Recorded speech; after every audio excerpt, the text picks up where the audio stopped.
the implanted mental illness amongst people across Canada. And I think the issue is that people lack hope. We lack a vision. We lack leadership. Our country's run by a group of lobbyists. And there is no hope for the future. It's not like the 1950s. Remember the 50s? The hope for the future, the flying car, these, technology is going to change your life. Well, right now, we have AI coming in. What's our attitude towards technology? We're cynical. Anything that new sucks. That's not the frame that I live in. That's not the frame that I might have had a handle in communicating a little trucker protest around. It was about hope and positivity.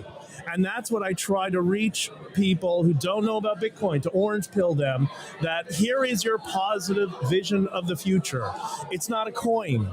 It's a freedom protocol. And when I frame it in that term, all of a sudden something begins to click and people realize, oh, wait, there is an option. I can opt out of government to some degree, and that's what we're all here for. And it's amazing. The best thing that happened out of this moment that I had nothing to do with was the number of boomers that reached out to me to say, okay, I don't know what Bitcoin is, but I think I need some. How do I get it? How do I learn it? I go on the radio regularly, regular testicle radio, to talk about Bitcoin to boomers and why they should have a percentage of it as a long-term insurance policy. And it resonates to the point that now the boomers are emailing the radio station saying, yeah, have that Bitcoin guy back on. I'm curious. I want to learn. It's just going to take time.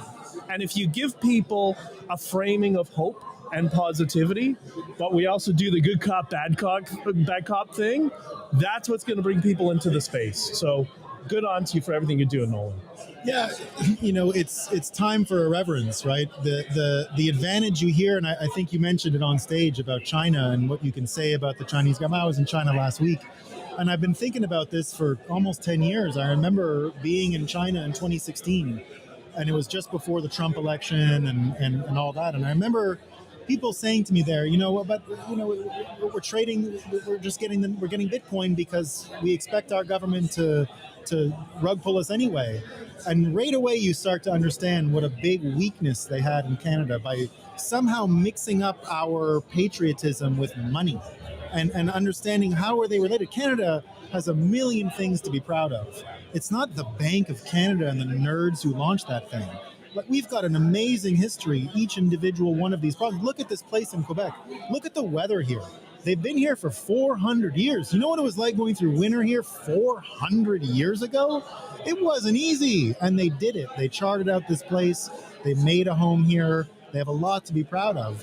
Why does it have to get involved in the destiny of the Bank of Canada? And so we got to separate that. The separation of church and state is a weird process. It's messy because so many people got their identity from that indoctrination. You see people stand up at hockey games in Canada and they sing the anthem. We all did that our whole life. What a farce. What a stupid thing to do before a hockey game. It makes no sense. And here we are doing it. Now I get why people do it. But it wasn't because, the reasons behind it were different than we think they are. And now we're at this point where we got to know what we want to keep. We got to know what we want to leave. And I think if you look at what's happening in the United States, it's going to come here. What we saw in America in 2020 with the elections were such a scam that they tried to go around and tell Americans first of all, that you had an election to begin with. Bitcoiners understand if you cannot verify, it didn't happen. If you don't have an audit of transactions, there was no transaction. Bitcoiners understand, don't trust, verify. We need to send that meme into the stratosphere in Canada. We need all Canadians to understand how medically important it is that if you're sitting there listening to these people having trust in almost anything they built, they're robbing you. Now, you can have all these impressions of who they are as people. You can know them individually. It's hard to stomach. It's a hard thing to understand, but Americans were left adrift in 2020. It's the second most censored event in American history after the COVID vaccine was the 2020 election. But Americans got their mind around it. They understand what's happening. Bitcoiners have a big role to play in that in America. They helped Americans get their mind around what happened in 2020. They're helping Americans prepare for 2024, no matter what happens, whether they have an election or not. But Canadians are still behind on that. We're still in the mind that, oh, the government ran an election for us, it must be legit. You know what the biggest red flag I see in Canada is? That Trudeau doesn't look like he's that worried.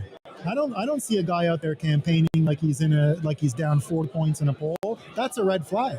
That's a huge red flag. It's the same with Joe Biden. Joe Biden's not out there exactly busting up the hustings on the campaign trail, is he? I know why. I'll tell you why he doesn't care. Now, I'm not trying to tell you that I know what's going on with the elections. I don't know shit. I have no proof of anything. I've never seen or I don't know anything about Dominion security or anything like that. What I do know is I learned from Bitcoin that if I cannot verify the transaction didn't happen, the only data point left in the world worth a damn is what's happening on the Bitcoin blockchain. Everything else is gamed. Everything else shows the broken incentives of money. Everything else has some angle. And we're sitting in the middle of that here in Canada with a bunch of people that are just, they're still a bit innocent about this. They've got to know after what's worth keeping, and that's a job Bitcoiners can actually fulfill. What is great about Canada? What should we just ignore? What should we let go? And it's tough. It's a tough thing that Canadians are going to have to go through because they love their country. We love money. We all love money. They fell in love with the wrong broad. She's a homemaker, our home wrecker. She's fucked up. You got to get rid of her. That's why I call my show The Breakup. We're in a toxic relationship with something that we love. And it's hard to put an end to it. Nation states are all bound up in this relationship with the money, and it's tough, you know.